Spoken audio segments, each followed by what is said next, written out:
Bismillahirrahmanirrahim. Assalamualaikum warahmatullahi wabarakatuh. Alhamdulillah wassalatu wassalamu ala sayyidina Muhammadin wa ala alihi wa sahbihi ajma'in. Rabbi syrah li sadri wa yassir li amri wahlul 'uqdatam min lisani yafqahu qawli. Amma ba'd. InsyaAllah hari ini kita akan sambung lagi kelas kita, masih lagi di bawah tema Sistem Sosial Islam. Okey, pelajaran yang ke-11, Prinsip Pergaulan menurut Islam. Okey, ini adalah sambungan kepada bahagian 1 yang kita dah belajar pada minggu lepas. Hari ini kita masih lagi tajuk yang sama tapi sambungan. Sambungan kepada tajuk ni yang belum habis. Okey. Jom kita tengok apa yang kita akan belajar pada hari ini. Okey, kita mulakan dengan adab pergaulan dalam Islam. Okey, dalam kita nak bergaul, okey, kita nak bermuamalah sesama manusia, Islam ni dia telah meletakkan adab-adab yang tertentu macam mana kita nak bergaul. Kita tengok yang pertama, menjaga tutur kata supaya tidak menyakiti hati orang lain. Ni yang pertama dia sebut. Kita jaga percakapan kita, apa-apa yang keluar daripada mulut kita, jangan sebut benda-benda yang boleh menyakitkan hati orang. Sebab tersilap keluar orang kecil hati, nak undur balik suatu perkara yang susah. Jadi hati-hati ketika kita bercakap. Yang kedua, berlaku adil dan ihsan terhadap semua manusia. Okey. Tak ada, kalau adil ni maksud dia meletakkan sesuatu pada tempat dia. Kita adil dengan semua orang. Okay, kemudian ihsan. Ihsan sini ada banyaklah maksud di antaranya kita mengasihi orang lain.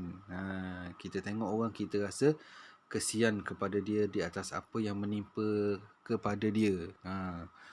Kemudian menghormati dan tidak menghina orang lain. Kita hormat pada orang lain dan tidak hina orang lain. Kita yang namanya orang Islam ni sangat dilarang sama sekali kita hina orang lain, sama ada secara terang ataupun sembunyi. Sebab perbuatan menghina orang ni, merendahkan orang lain ni termasuk dalam perangai iblis. Kemudian kita sangka baik kepada orang. Ni masalah juga. Kita tak kenal orang pun tapi kadang-kadang kita ni suka bersangka buruk pada orang lain. Jadi kita buang jauh-jauh. Kita cuba untuk buang jauh-jauh kita sangka buruk kepada orang lain. Sebab benda tu benda yang agama kita tak suka. Okey, kemudian menjaga batasan pergaulan antara lelaki dan perempuan. Jadi kalau nak berkomunikasi lelaki dan perempuan, dia ada batasan-batasan dia yang kita kena ikut. Menjaga batasan aurat. Okey, kita yang nama orang Islam bukan macam orang kafir. Okey, kita ditentukan aurat kita, lelaki ni aurat dia, yang perempuan ni aurat dia. Maka kita yang namanya orang Islam yang beriman kena ikut. Okey, seperti mana yang diperintahkan oleh Allah. Okey, sifat mahmudah dalam pergaulan. Sifat mahmudah ni apa maksud dia? Okey, terpuji. Lawan dia mazmumah, tercela, yang tak baik. Sifat mahmudah yang kena ada, yang pertama kena ada ikhlas. Kita buat sesuatu tu kena ada ikhlas. Ni pun benda yang payah juga. Kita didik hati kita supaya jadi manusia yang ikhlas. Kemudian yang kedua, benar. Benar dalam perbuatan kita, dalam apa yang kita kata. Kemudian amanah. Kena ada amanah.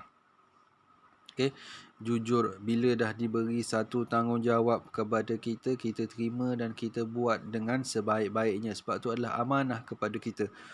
Kemudian ada sifat penyayang. Merahmati. Ihsan tadi ni adalah penyayang. Kemudian sopan. Beradab. Kemudian menghormati. Reti hormat pada orang lain, kepada orang muda, kepada orang tua, ada cara menghormatinya. Kemudian bersangka baik kepada semua orang. Kalau datang sangka buruk kita tolak awal-awal. Kita ingat benda tu boleh mendatangkan dosa. Kemudian bekerjasama. Ada juga bekerjasama sesama manusia ni, kita tolong menolong dalam perkara kebaikan. Cara memupuk sifat mahmudah macam mana? Yang pertama, mempelajari ilmu yang benar. Kok mana pun dia mula dengan menuntut ilmu juga. Kita nak dapat sesuatu benda yang baik itu kena ada ilmu. Ilmu yang macam mana? Ilmu yang benar. Jadi kena cari guru yang benar. Yang kedua, dilatih dan dipupuk sejak kecil lagi. Benda ni kalau dah tua-tua baru nak mula tu bukan tak boleh, tapi dia sesuatu yang susah. Tapi kalau daripada kecil kita dah mulakan, insya-Allah dia akan jadi amalan kita. Kemudian mempraktikkan sifat mahmudah dalam pergaulan sesama manusia.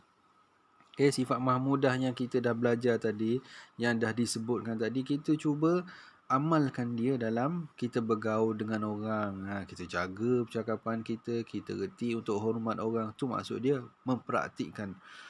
Kemudian menggalakkan kesediaan setiap individu untuk sentiasa mengamalkan nilai-nilai Islam.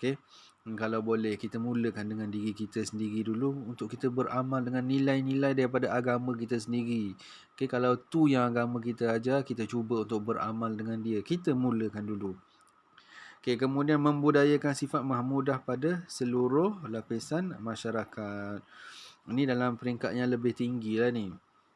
Dimula dengan kecil-kecil, kemudian kalau benda ni semua orang dah boleh beramal dengan sifat-sifat mahmudah ni, insya-Allah masyarakat kita akan aman. Antara kepentingan prinsip pergaulan Islam, yang pertama memelihara kesucian dan maruah umat Islam. Ni yang pertama dia sebut. Apa yang penting sangat kita berprinsip dalam bergaul ni. Antaranya yang pertama, kita nak jaga kesucian dan maruah umat Islam tu sendiri. Kita boleh tengok ni orang yang ada maruah, ni orang yang tak ada maruah. Jadi itu yang kita nak jaga. Yang kedua, bentuk masyarakat yang harmoni, saling memahami dan membantu antara satu sama lain. Ni untuk dalam masyarakat pula. Yang ketiga, melahirkan manusia yang bertakwa, istiqamah dan berdisiplin. Yang ni penting juga. Untuk lahirkan manusia yang takut kepada Allah, bertakwa, kemudian istiqamah dalam sesuatu perkara yang baik. Dia boleh buat secara berterusan dan dia ada disiplin. Kemudian mengukuhkan institusi perkahwinan. Adab ni juga dia boleh mengukuhkan hal-hal perkahwinan. Maksud dia perkara-perkara yang berkaitan dengan bercerai itu mungkin payah untuk berlaku bila benda ni diterapkan dalam kehidupan kita. Sekadar tu je kelas kita untuk hari ni. Wallahu alam. Selamat belajar semua, insya-Allah. Assalamualaikum.